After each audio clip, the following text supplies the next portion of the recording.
Shalom, Bapak Saudara terkasih di dalam Tuhan. Pada hari istimewa ini, yaitu memperingati hari kenaikan Tuhan Yesus Kristus, kita menyelenggarakan ibadah walaupun tidak bersama-sama terhimpun di dalam satu ruang ibadah. Mari kita naikkan pujian, Dia peliharaku, Dia peliharaku.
Bersyukur kepadamu Bapa atas segala bukti kasih setiamu di dalam menyertai, memelihara, melindungi, memberkati kami.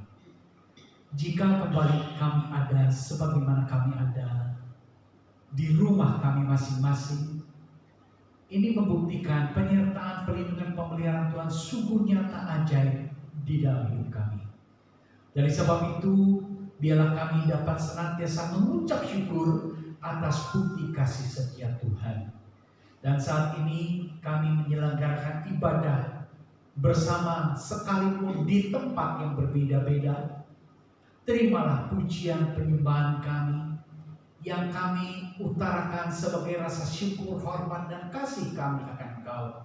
Dan khususnya pada hari istimewa ini, kami kembali mengingat dan memperingati kenaikan Tuhan Yesus Kristus naik ke surga. Dan kami percaya Tuhan tidak lama lagi juga akan kembali datang menjemput sale-salenya. Inilah pengharapan kerinduan kami menanti kedatangan Tuhan. Terimalah Tuhan pujian, penyembahan, dan syukur kami bagi hormat kemuliaan Bapa di surga. Dalam nama Tuhan Yesus Kristus, hamba panjatkan dan peralaskan segala doa ini. Haleluya. Amin. Puji Tuhan. Saya serahkan kepada Ibu Gembala yang akan memimpin kita dalam menaikkan beberapa pujian. Puji Tuhan. Puji Tuhan, shalom Bapak Ibu Saudara kekasih. Shalom. Juga kepada seluruh sidang jemaat yang ada di rumah masing-masing, biarlah di hari yang istimewa pada pagi ini kita memperingati hari kenaikan Tuhan Yesus, di mana setiap umat boleh menikmati bagaimana sukacita, anugerah kemenangan yang Tuhan berikan. Puji Tuhan, mari Bapak Ibu Saudara kita akan menyanyikan pujian. Kami memuji kebesaran sungguh ajaib Engkau Tuhan. Biarlah setiap umat menikmati keajaiban Tuhan. Haleluya. Memuji kebesaran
Tuhan Yesus.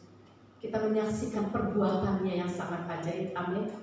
Kita patut bangga memiliki Tuhan Allah yang hidup, dan kita senantiasa sebagai orang-orang percaya mendapatkan kemenangan. Amin. Pemenang bersama Yesus. Amin. Gloria, haleluya. Terima kasih Tuhan. Sungguh kami bangga akan Engkau Tuhan. Kemenangan yang Tuhan anugerahkan bagi kami. Terima kasih Yesus. Haleluya Yesus. Terima kasih.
Mari Bapak Ibu, sebentar kita akan bersekutu dengan firman Tuhan. Kita mau merindukan firman Tuhan, karena firman Tuhan yang hidup dan berkuasa akan terus menolong setiap kita. Puji Tuhan. Ku rindu sabdamu, ku rindu firman. Ini yang menjadi kerinduan dari setiap umat Tuhan. Dan firman senantiasa terus berbicara bagi setiap kami. Haleluya. Terima kasih.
bersyukur buat pagi hari ini. Terima kasih kembali Tuhan boleh izinkan kami beribadah bersama berbakti dalam hari yang istimewa.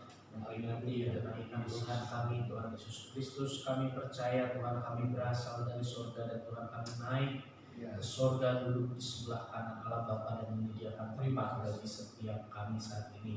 Terima kasih Tuhan, kami siap untuk mendengar firman-Mu. Biar hati kami, pikiran kami tertuju pada Tuhan. Bantu kami Roh Kudus untuk berkonsentrasi sehingga kebenaran firman-Mu itu boleh bertanam, bertumbuh, berbuah dalam hidup kami. Urapi Bapak Gembala yang kami menyampaikan firman, biar setiap perkataan yang keluar dari mulutnya merupakan isi hati Tuhan yang penuh dengan kuasa. Terima kasih Tuhan, terima kasih Bapa. Di dalam nama Tuhan Yesus kami berdoa. Amin.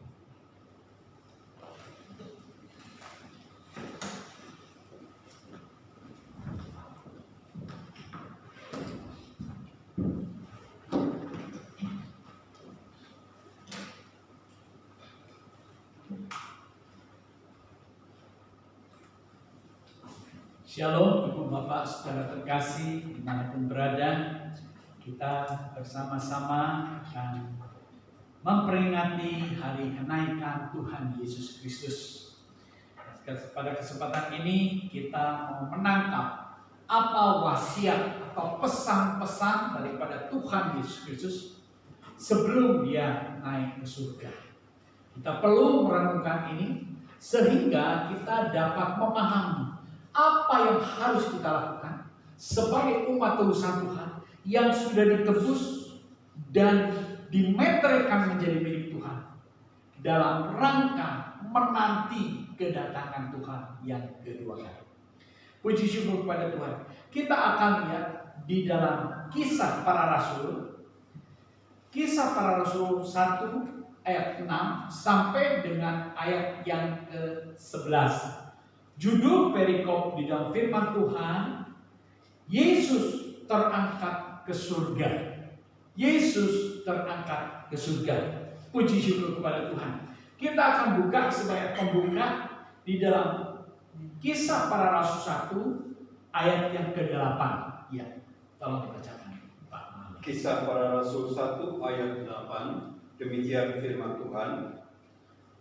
Tetapi kamu akan menerima kuasa kalau Roh Kudus turun ke atas kamu, dan kamu akan menjadi saksiku di Yerusalem dan di seluruh Yudea dan Samaria dan sampai ke ujung bumi. Ya, puji syukur kepada Tuhan.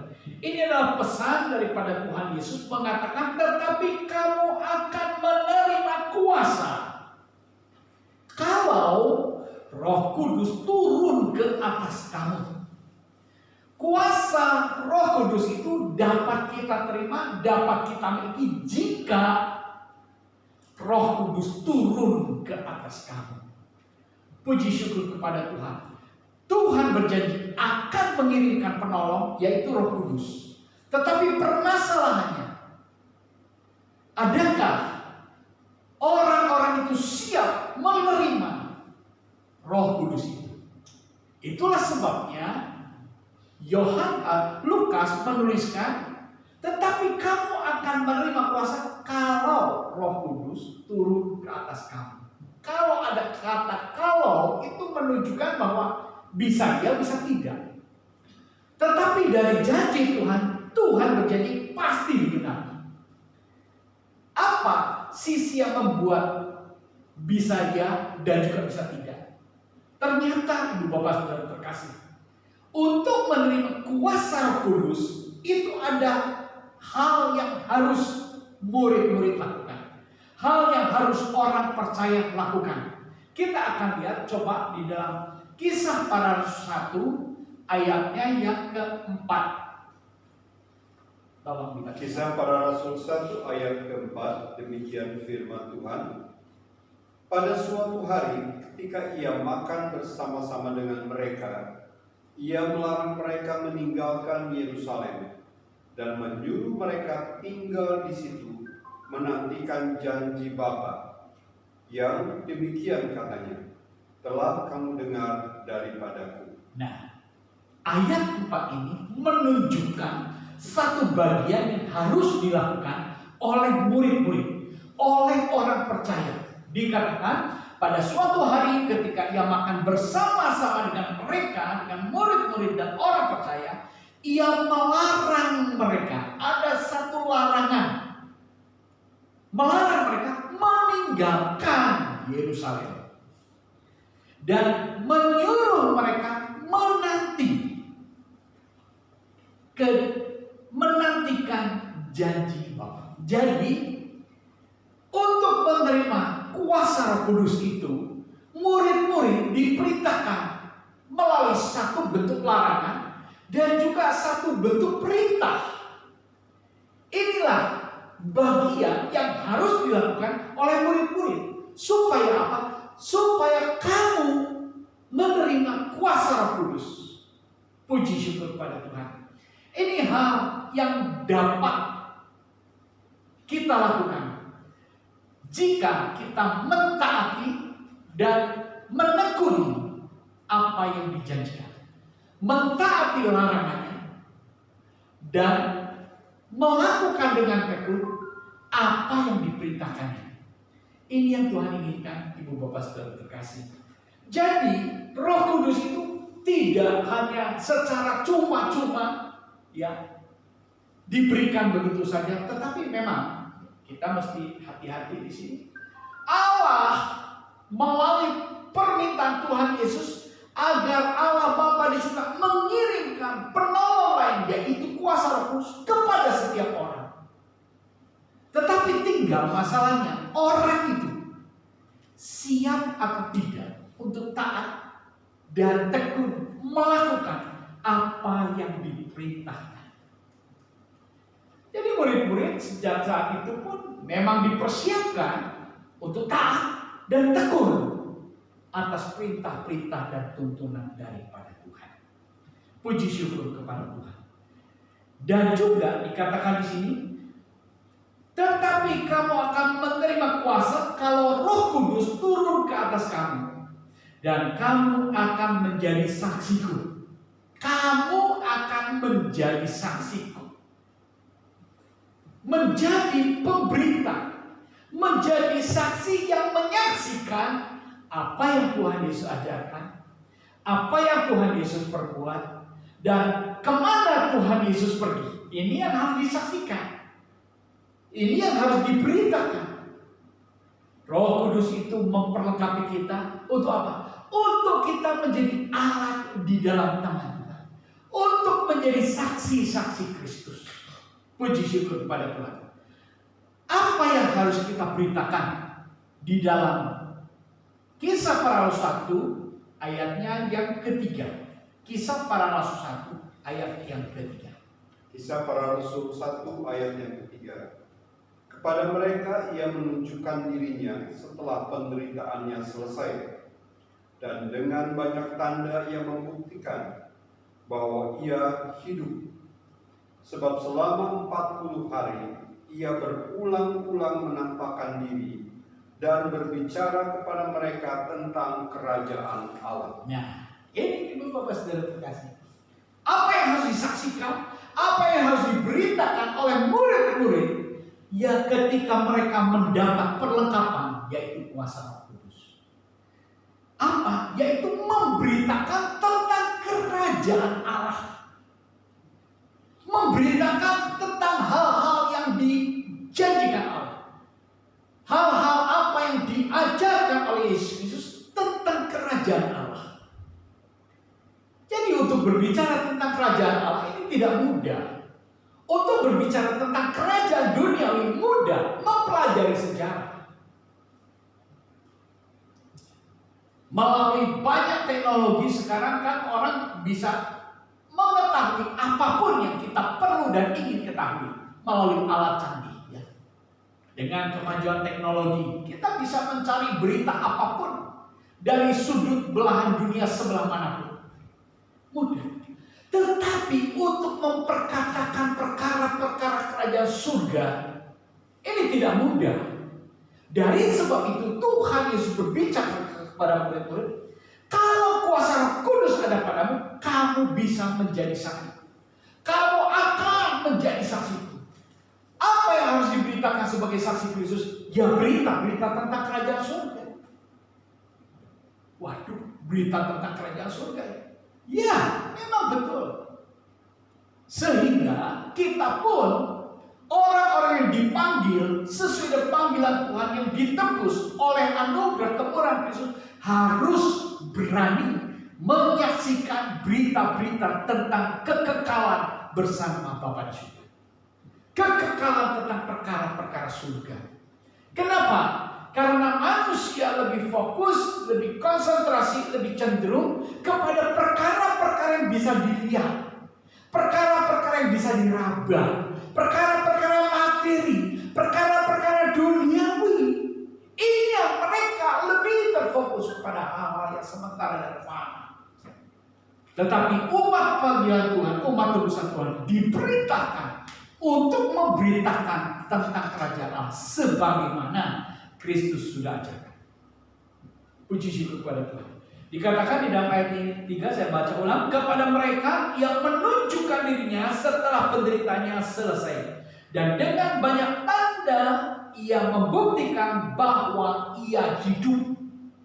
Ini berbicara, saksikan, beritakan tentang kematian Kristus, beritakan tentang kebangkitan Kristus, beritakan tentang kenaikan Kristus, beritakan tentang kedatangan Kristus yang tidak lama lagi. Ini inti kesaksian yang harus disampaikan oleh orang-orang yang sudah ditebus, oleh murid-murid. Tetapi berbicara tentang 4 hal ini tidaklah mudah. Dari sebab itu Allah memberikan anugerah kuasa, yaitu Roh Kudus. Puji syukur kepada Tuhan. Kita lihat sejenak apa yang dituliskan di dalam Lukas 24.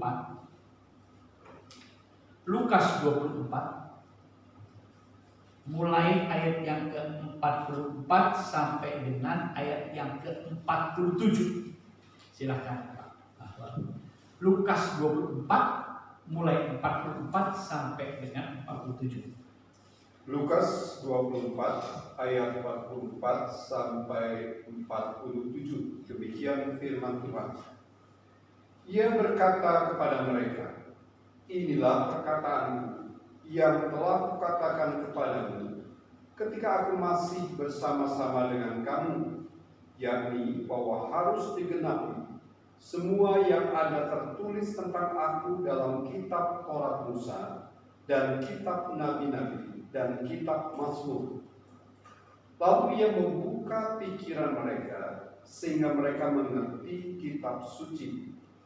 Katanya kepada mereka, ada tertulis demikian, Mesias harus menderita dan bangkit dari antara orang mati pada hari yang ketiga, dan lagi dalam namanya berita tentang pertobatan dan pengampunan dosa harus disampaikan kepada segala bangsa mulai dari Yerusalem. Ya, 48 saya tambahkan, kamu adalah saksi dari semuanya ini. Jadi jelas Ibu Bapak Saudara terkasih, perlengkapan kuasa Roh Kudus itu bukan semata-mata supaya kita menjadi milik Kristus, punya kuasa, berkata kepada badai teduh, teduhlah. Bukan kuasa seperti itu, tetapi kuasa untuk kita menjadi saksi Kristus, memberitakan pesan amanat yang Dia sampaikan sebelum Dia terangkat ke surga. Puji syukur kepada Tuhan. Ya, di dalam tadi Lukas 24 sampai 47 dikatakan ada pesan yang harus disampaikan. Lalu ia berkata kepada mereka, inilah perkataan yang telah kukatakan kepadamu ketika aku masih bersama-sama dengan kamu, yaitu bahwa harus digenapi semua yang ada tertulis tentang aku, tentang Yesus dalam kitab Taurat Musa, kitab Nabi-Nabi dan kitab Mazmur 45. Lalu ia membuka pikiran mereka sehingga mereka mengerti kitab suci. Lalu Yesus membuka pikiran mereka. Pikiran murid-murid dibuka, diberikan pencerahan. Nah, perlunya kuasa untuk membuka pikiran orang dialog, orang yang kepadanya kita sampaikan pesan. Itu perlu kuasa Roh Kudus. Tanpa kuasa Roh Kudus, kitab suci ini hanya sampai kepada titik pengetahuan. Menjadi tahu firman Tuhan, tahu kitab suci, tapi tidak tahu bagaimana hidupnya firman yang tertulis di dalam kitab suci. Tidak tahu bagaimana berkuasanya perkataan-perkataan firman Kristus itu. Oleh sebab itulah, ketika Tuhan menyampaikan pesan, aku akan memberikan engkau kuasa kudus. Supaya apa? Supaya engkau dapat memberitakan tentang Kristus. Kematian Kristus menunjukkan bahwa Yesus Kristus menebus dosa. Dosa siapa? Bukan dosa dirinya. Yesus satu-satunya manusia yang tidak berdosa. Tetapi dia dijadikan dosa dan mati di kayu salib itu untuk mengangkut dosa dunia. Jadi berita tentang kematian Kristus berbicara tentang penebusan. Penebusan.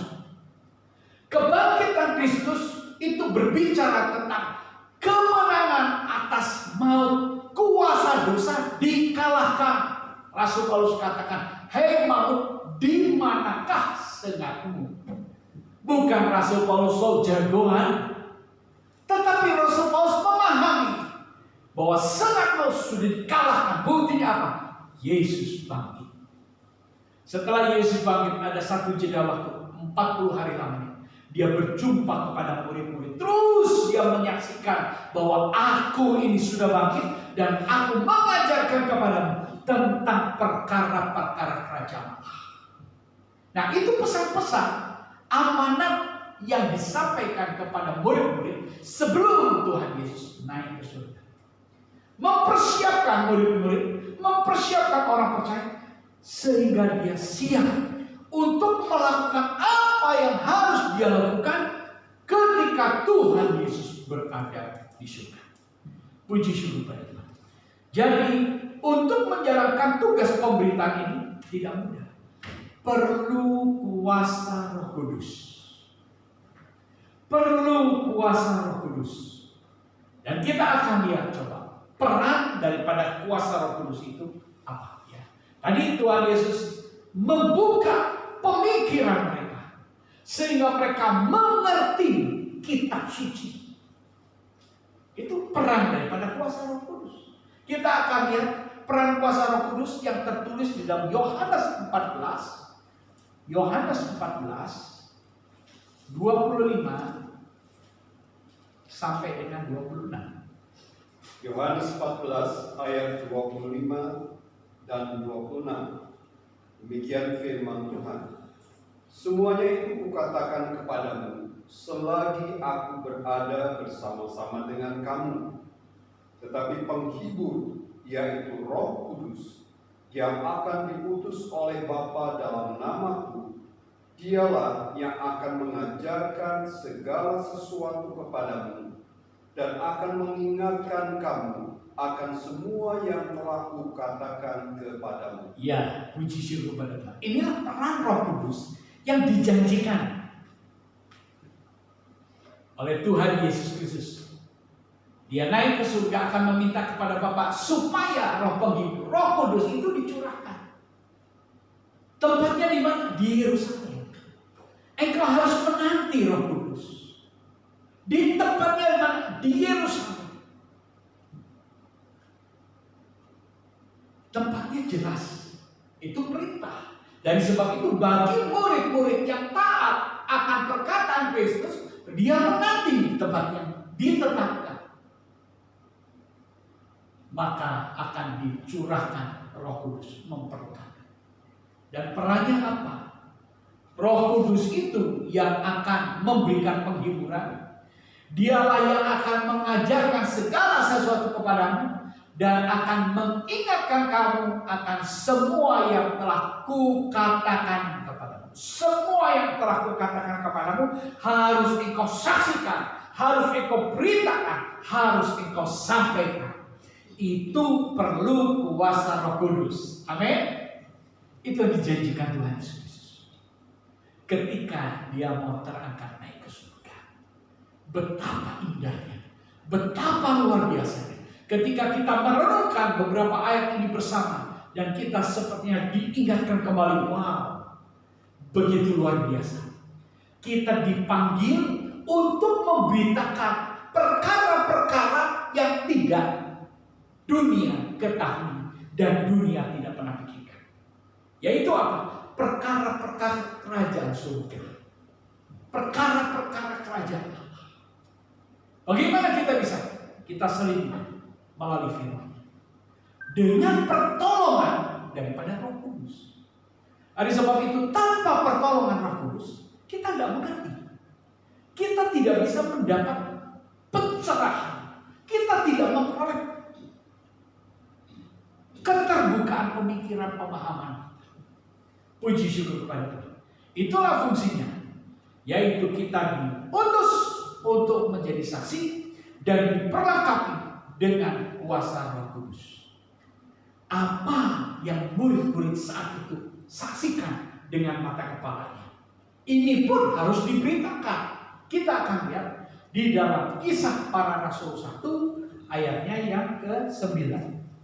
Kisah Para Rasul 1 ayat yang ke-9. Kisah Para Rasul 1 ayat 9, demikian firman Tuhan. Sesudah ia mengatakan demikian, terangkatlah ia, disaksikan oleh mereka, dan awan menutupnya dari pandangan mereka. Ini yang murid-murid saksikan, menyaksikan peristiwa yang menakjubkan. Saya yakin murid-murid yang menyaksikan kenaikan Tuhan Yesus tidak sebanyak mereka yang mendengar ajaran-ajaran tentang Yesus. Ya, baik. 40 hari setelah kebangkitannya, Yesus menunjukkan kepada murid-murid, kepada orang percaya, dan mengajar kepada mereka tentang kerajaan Allah. Tetapi tentang kenaikan Tuhan Yesus, hanya murid-murid yang istimewa yang menyaksikan. Karena tentang kenaikan Tuhan Yesus tidak dilakukan di kota Yerusalem, tetapi di luar kota yang tidak jauh jaraknya, dan murid-murid yang ikut serta ke sana. Kita akan lihat sebentar ya, kita akan lihat di dalam Lukas 24 ayat yang ke-50, ayat yang ke-51, 50 dan 51. Lukas 24 ayat 50, 51 Pak Manu. Lukas 24 ayat 50 dan 51. Demikian firman Tuhan. Lalu Yesus membawa mereka keluar kota sampai dekat Betania. Di situ ia mengangkat tangannya dan memberkati mereka. Dan ketika ia sedang memberkati mereka, ia berpisah dari mereka dan terangkat ke surga. Ya, jadi tempatnya pun eksklusif. Tidak di tempat yang ramai, tidak di ruang yang besar di kota Yerusalem, tidak, tetapi dekat. Lalu Yesus membawa mereka keluar kota sampai dekat Betania. Bukan di kota Betania, mau masuk kota Betania. Di satu tempat yang eksklusif. Jadi yang menyaksikan kenaikan Tuhan Yesus tidak sebanyak dari orang-orang yang mendengar pengajaran Kristus. Nah, ini pun murid-murid bertugas untuk menyampaikan kesaksian bahwa benar Yesus itu naik ke surga. Terus dilihat naik ke surga sampai tidak kelihatan lagi. Ya. Kalau kita melepas balon gas bisa naik ke surga. Nanti pada satu titik turun lagi oleh gravitasi. Tetapi Yesus, dia naik ke surga, betul-betul tidak akan pernah turun lagi. Tidak turun lagi. Di dalam Kisah Para Rasul tadi, sesudah ia mengatakan demikian, terangkatlah ia disaksikan oleh mereka dan awan-awan menutupnya dari pandangan mereka. Jadi mereka, murid-murid menyaksikan sampai tidak kelihatan lagi.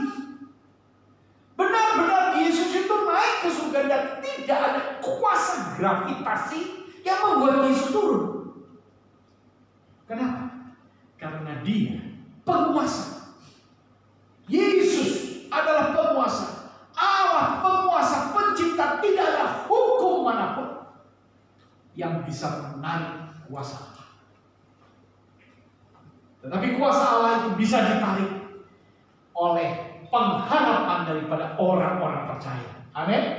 Ketika Tuhan Yesus dijamah jubahnya oleh wanita yang sakit 18 tahun pendarahan, dia merasakan kuasa dari tubuhnya keluar. Kuasa dari tubuhnya keluar. Dijangkau oleh iman orang percaya. Nah, berita tentang kesaksian ini juga memberitakan tentang kenaikan Tuhan Yesus. Kita lanjut Pak Maron, Kisah Para Rasul 1 ayat 10 dan ayat yang ke-11. Kisah Para Rasul 1 ayat 10 dan 11. Demikian firman Tuhan.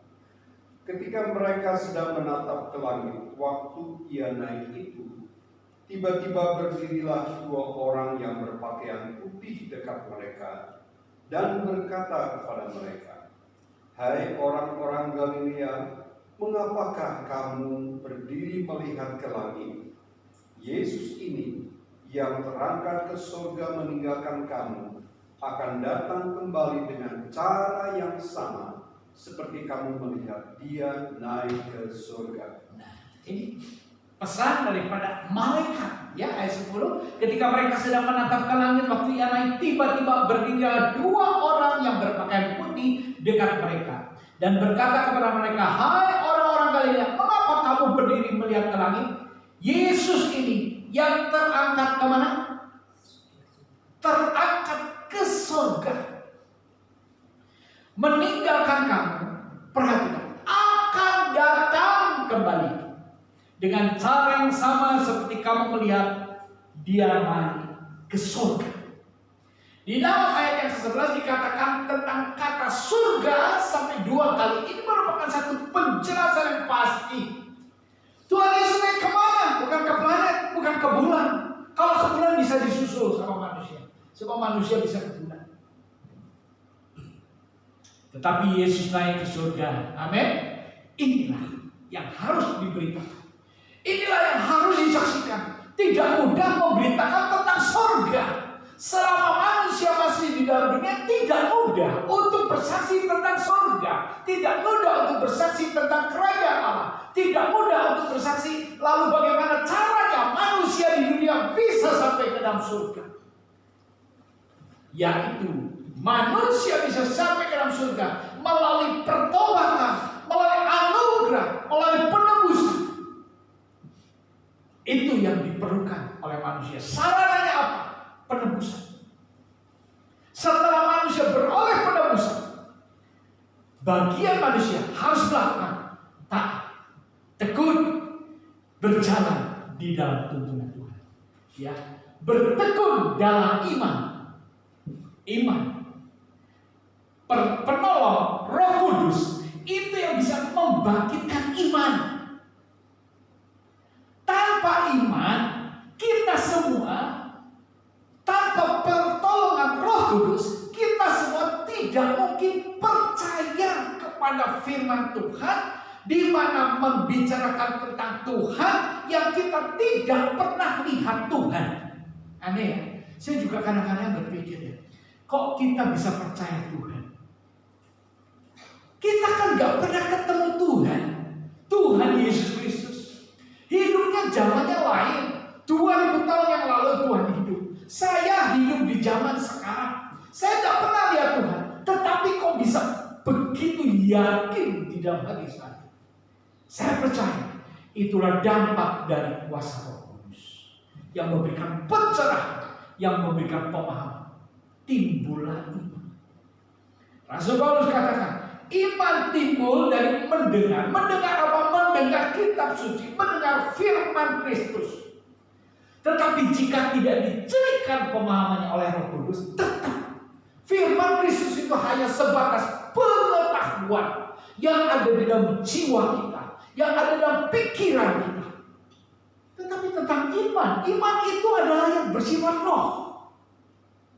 Tidak Tidak mungkin orang bisa percaya kepada sesuatu yang tidak dilihat kalau bukan peran Roh Kudus. Puji syukur kepada Tuhan. Ya, kita bersyukur.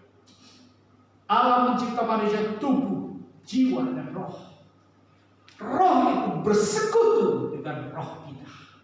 Roh Kristus bersekutu dengan roh kita. Roh Kudus bersekutu dengan roh kita.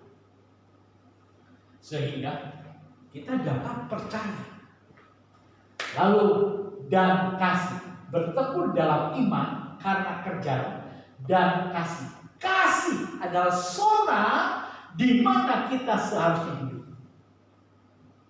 Di dalam kasih Allah, di dalam anugerah Allah. Inilah berita-berita kesaksian yang harus kita sampaikan, yaitu kematian Tuhan Yesus Kristus membuktikan penebusan, kebangkitan Tuhan Yesus Kristus membuktikan maut kuasa dosa dikalahkan. Kenaikan Tuhan Yesus, kita lihat apa sih yang dilakukan Tuhan Yesus naik ke surga itu mau ngapain? Kita akan lihat sebentar beberapa ayat ya. Di dalam Yohanes 14 ayat 1 sampai dengan ayat yang ketiga. Yohanes 14 ayat 1 sampai dengan 3. Demikian firman Tuhan. Janganlah gelisah hatimu, percayalah kepada Allah, percayalah juga kepadaku. Di rumah Bapakku banyak tempat tinggal. Jika tidak demikian, tentu aku mengatakannya kepadamu. Sebab aku pergi ke situ untuk menyediakan tempat bagimu. Dan apabila aku telah pergi ke situ dan telah menyediakan tempat bagimu, aku akan datang kembali dan membawa kamu ke tempatku, supaya di tempat di mana aku berada, kamu pun berada. Ya, puji Tuhan. Ini kita bisa melihat tujuan Tuhan Yesus naik ke surga. Ya, sebelum Tuhan Yesus naik ke surga, dia katakan, jangan gelisah hatimu, percayalah kepada Allah, percayalah juga kepadaku. Jangan gelisah. Ketika harus terjadi perpisahan, jangan gelisah.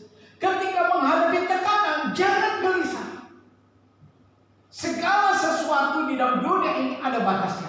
Penderitaan kita di dalam dunia ini ada batasnya. Sakit penyakit kita di dalam dunia ini ada batasnya.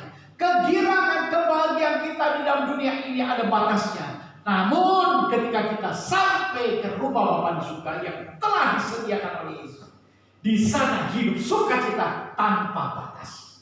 Puji syukur pada Tuhan ya. Di dalam Yohanes 14 ayat yang kedua, di rumah Bapakku banyak tempat. Jika tidak demikian, tentu aku mengatakannya kepadamu. Sebab aku pergi ke situ untuk menyediakan tempat bagimu. Amin. Aku pergi ke situ. Ke situ mana? Ke surga, ke rumah Bapa yang kekal. Untuk apa? Menyediakan tempat bagimu. Haleluya. Ini harus dijangkau dengan iman. Jadi selama kita hidup dalam dunia yang fana dan sementara ini, harus tetap berpengharapan, harus tetap beriman. Tetapi setelah kita finish, selesai, dijemput Tuhan Yesus Kristus.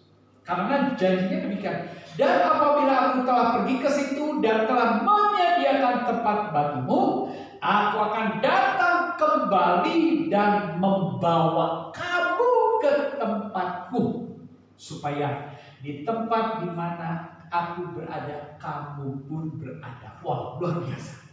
Ini yang kita nantikan. Ini yang dijanjikan. Ini pun harus diberitakan, harus disaksikan, harus diajarkan. Tidak mudah mengajarkan semuanya. Tanpa Roh Kudus tidak mungkin. Orang cuma tahu nyaho. Tetapi jika Tuhan memperlengkapi kita dengan kuasa Roh Kudus, maka berita kesaksian yang kita sampaikan mengubah iman percaya seseorang. Tadinya dari tidak percaya menjadi percaya. Percaya kepada siapa? Kepada Yesus Kristus. Oleh pertolongan siapa? Oleh pertolongan kuasa Roh Kudus. tanpa Roh Kudus. Oleh sebab itu Tuhan Yesus betul-betul serius ketika dia mau naik ke surga. Tadi di dalam Kisah Para Rasul 1 ya, ayat yang ke-8 dikatakan, tetapi kamu akan menerima kuasa kalau Roh Kudus turun ke atas kamu, akan menerima kuasa. Dan kamu akan menjadi saksiku di Yerusalem, di Yudea, Samaria, sampai seluruh bumi. Itu tugas kita semua. Puji syukur kepada Tuhan. Jadi, apa yang harus kita lakukan selama menanti kedatangan Tuhan Yesus ini? Siapkan diri dengan melakukan sesuai dengan panggilan untuk menantikan kedatangannya. Satu bagian lagi, kedatangannya. Ini yang perlu diketahui. Dia mati di surga, sudah diketahui. Bangkit dari kubur, sudah diketahui. Naik ke surga, sudah diketahui. Pencurahan Roh Kudus, sudah diketahui. Satu bagian lagi, dia akan datang kembali menjemput kita masing-masing. Bagian kita, siapkan diri kita. Tetap lakukan dengan giat, dengan semangat untuk menjadi saksi Kristus. Puji syukur kepada Tuhan. Itu bagian yang harus kita lakukan. Biarlah renungan singkat melalui kenaikan Tuhan Yesus Kristus itu memberikan kepada kita ingatan, semangat, pengharapan, dan mohon kekuatan kuasa Roh Kudus agar apa yang kita lakukan berdampak, berkuasa, berpengaruh bagi perkara-perkara yang bersifat kekal. Puji syukur kepada Tuhan. Mari kita tundukkan kepala, kita bersyukur. Terima kasih Tuhan Yesus Kristus. Terima kasih Bapa untuk rahmat dan anugerah Tuhan, di mana pada kesempatan hari istimewa ini mengingat kenaikan Tuhan Yesus Kristus, kami dapat mengingat ulang akan pesan-pesan Tuhan saat menjelang kenaikan Tuhan Yesus Kristus. Biarlah hamba-Mu berhenti bicara, tetapi firman-Mu yang hidup tertanam oleh pertolongan kuasa Roh Kudus, termeterai di dalam setiap pribadi kami masing-masing. Dan oleh karena itu pula, oleh kekuatan Roh Kudus, maka kami dapat menjadi pelaku-pelaku firman, menjadi pemberita-pemberita Injil, menyaksikan kebesaran perbuatan-perbuatan ajaib yang Tuhan Allah lakukan. Perlengkapi kami semua sidang jemaat Tuhan, baik kami yang berada di rumah kami masing-masing, senantiasa Tuhan hadir memberkati dan memperlengkapi, menghiburkan kami semua masing-masing. Dan pada saat ini juga Tuhan, biarlah Tuhan Engkau menolong seluruh sidang jemaat Tuhan. Mungkin ada yang sedang dalam menghadapi pergumulan karena masalah kesehatan, masalah ekonomi, masalah pekerjaan, masalah pergaulan, masalah pelayanan. Hamba mau serahkan setiap pribadi umat tebusan ini ke dalam tangan kuasa Tuhan. Sebab hanya di dalam tangan kuasa Tuhan akan terjadi perkara-perkara yang besar. Jadilah kehendak Tuhan atas setiap seluruh umat Tuhan, seluruh sidang jemaat GBT Bukit Mulia yang senantiasa bersandar dan hidup mengandalkan Tuhan. Dari tempat ini dan pada kesempatan kali ini kami juga bersatu berdoa bagi bangsa kami.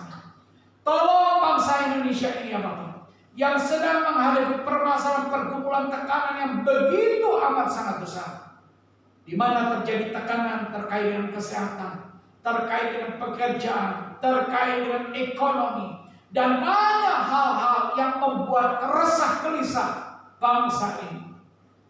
Kami hanya berseru kepada Tuhan sebab kami tahu di hadapan Tuhan tidak ada perkara yang mustahil, dan Tuhan adalah penguasa di atas seluruh penguasa.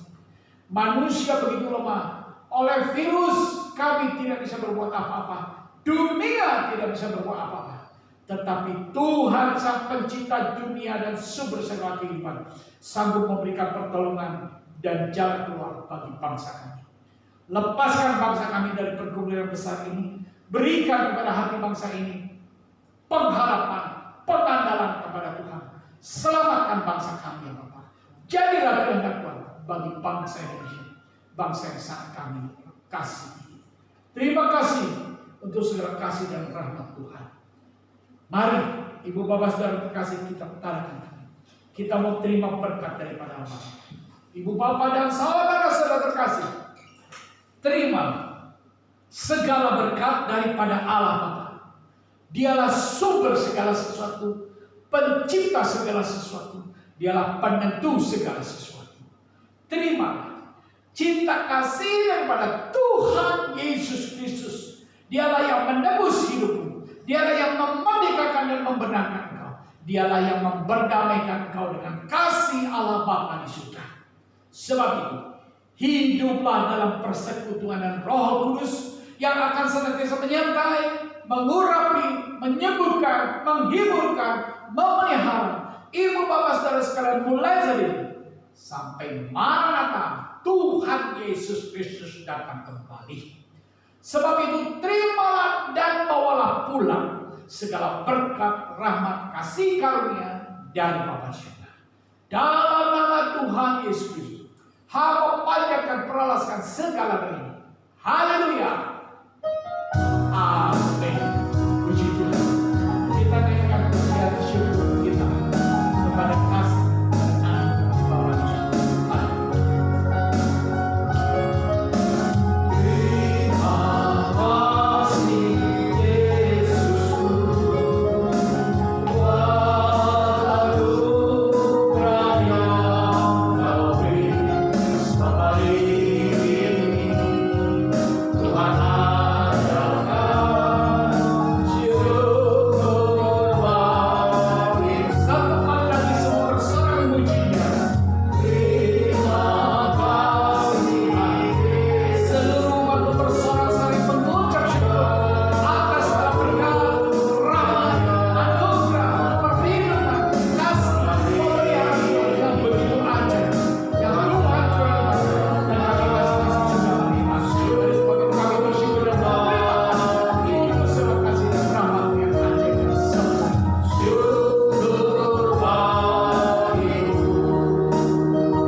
Bersyukur pada kesempatan hari istimewa ini kita dapat bersama-sama beribadah memperingati hari kenaikan Tuhan Yesus.